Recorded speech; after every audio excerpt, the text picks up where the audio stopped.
इस वीडियो में बताई गई सारी जानकारी पब्लिक प्लेटफॉर्म पर उपलब्ध है। इसमें ऐसी कोई जानकारी नहीं दी गई है जिससे हमारे सुरक्षा बलों की गोपनीयता भंग होती है। डिफेंस डिटेक्टिव सेना का सम्मान करता है और उन्हीं जानकारियों के आधार पर काम करता है जो सार्वजनिक रूप से मौजूद हैं। नमस्कार दोस्तों, डिफेंस डिटेक्टिव के एक और एपिसोड में आपका स्वागत है। आज के इस वीडियो में मैं आपको भारत और चीन के बीच चल रही तनातनी का अपडेट दूंगा।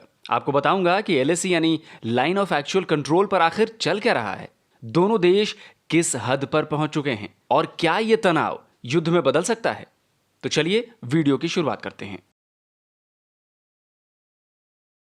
लेकिन आगे बढ़ने से पहले एक बार फिर वही गुजारिश है कि अगर आपने अभी तक डिफेंस डिटेक्टिव को सब्सक्राइब नहीं किया है तो प्लीज अभी कर लें।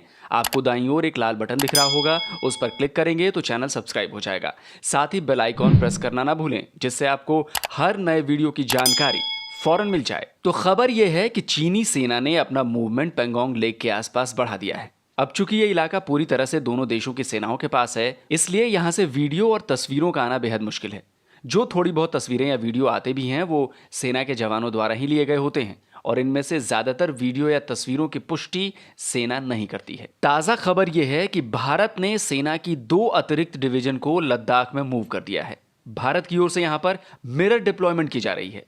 मिरर डिप्लॉयमेंट का मतलब होता है कि सामने जितनी संख्या में सैनिक और जंग के लिए जिस तरह हथियार लाए जा रहे होते हैं, ठीक उतनी ही संख्या में सैनिक और उसी तरह के हथियार इधर से भी तैनात कर दिए जाते हैं। इसे कहते हैं मिरर डिप्लॉयमेंट। तो इस वक्त लद्दाख में भी यही हो रहा है। अभी तक मिली खबरों के मुताबिक भारत और चीन की तरफ से 10,000 प्लस की इन्फेंट्री की तैनाती कर दी गई है। साथ ही दोनों देशों ने आर्टिलरी यूनिट्स को भी एक्टिव कर दिया है। आर्मर्ड यूनिट्स जिनमें टैंक्स, बीएमपी और दूसरे आर्मर्ड व्हीकल्स हैं, उनकी भी डिप्लॉयमेंट हो चुकी है। और यही नहीं, दोनों देशों की वायु सेनाएं भी एक्टिव हैं। दोनों तरफ से सीएपी यानी कि कॉम्बैट एयर पेट्रोलिंग लगातार की जा रही है। भारतीय वायुसेना के सुखोई 30 MKI और मिराज 2000 फाइटर जेट नजर आए हैं।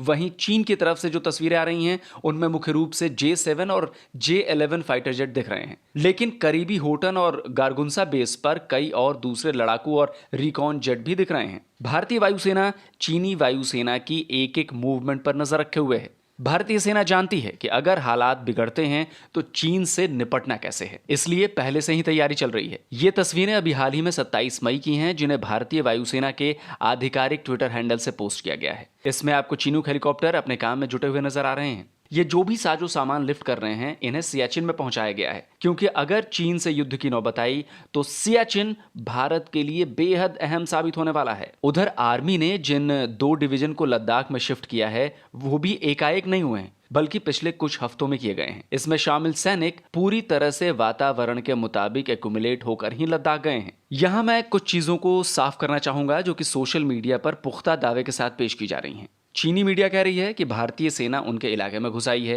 ग्लोबल टाइम्स की इस रिपोर्ट में साफ साफ लिखा गया है कि भारतीय सेना न सिर्फ चीनी इलाके में घुस गई है, बल्कि वहां पर कंस्ट्रक्शन का काम भी कर रही है। वहीं दूसरी तरफ सोशल मीडिया पर पाकिस्तानी हैंडलर्स लगातार फेक पोस्ट फैला रहे हैं। चीनी सेना ने भारतीय इलाके पर कब्जा कर लिया है और इसके अलावा पता नहीं क्या क्या। तो मैं आपको बता दूं कि दोनों देशों की सेनाएं अपने अपने इलाके में हैं।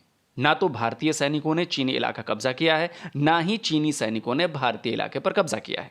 यह खबर भी झूठी है कि चीनी सैनिकों ने पैंगोंग लेक और गलवान वैली के आसपास 70 से 80 किलोमीटर का इलाका कब्जा कर लिया है।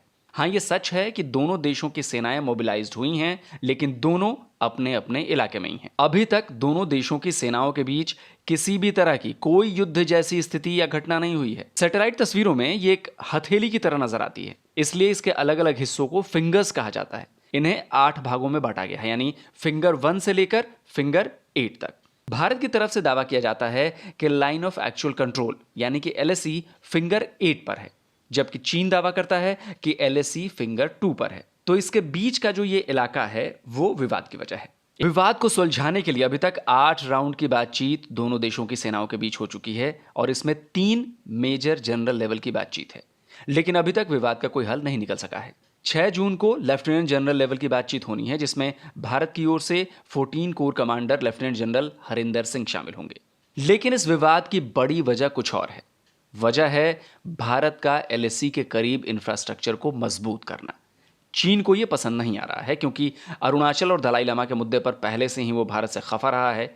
लेकिन जब पिछले साल श्योक DBO रोड का उद्घाटन रक्षा मंत्री राजनाथ सिंह ने किया तो चीन गुस्सा हो गया, नाराज हो गया। ये सड़क एलएसी के करीब 10 किलोमीटर अंदर है और गलवान नदी के साथ साथ गुजरती है। इस सड़क को एलएसी से जोड़ने के लिए भारत कई फीडर रूट्स भी बना रहा है, जिसमें ये पुल भी शामिल है। ये पुल श्योक और गलवान नदी के संगम पर है। जाहिर सी बात है, अब भारतीय सेनाओं को एलएसी तक पहुंचने में ज्यादा वक्त नहीं लगेगा। इसीलिए चीन को सीमा के करीब इंफ्रास्ट्रक्चर का यह डेवलपमेंट पसंद नहीं आ रहा।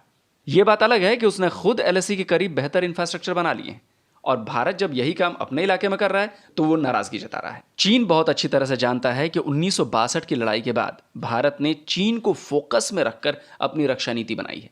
स्टार्ट न्यूज ग्लोबल में सीनियर जर्नलिस्ट सूर्य गंगाधरन की रिपोर्ट है, जो ये बताने के लिए काफी है कि भारतीय तैयारी किसी भी लिहाज से चीन पर भारी पड़ेगी और ये बात चीन भी जानता है। कैसे, आपको समझाते हैं। स्टार्ट न्यूज ग्लोबल की इस रिपोर्ट के मुताबिक चीन से सटी हमारी सीमा पर नॉर्दर्न, सेंट्रल और ईस्टर्न कमांड्स में करीब 2.25 लाख सैनिक हैं।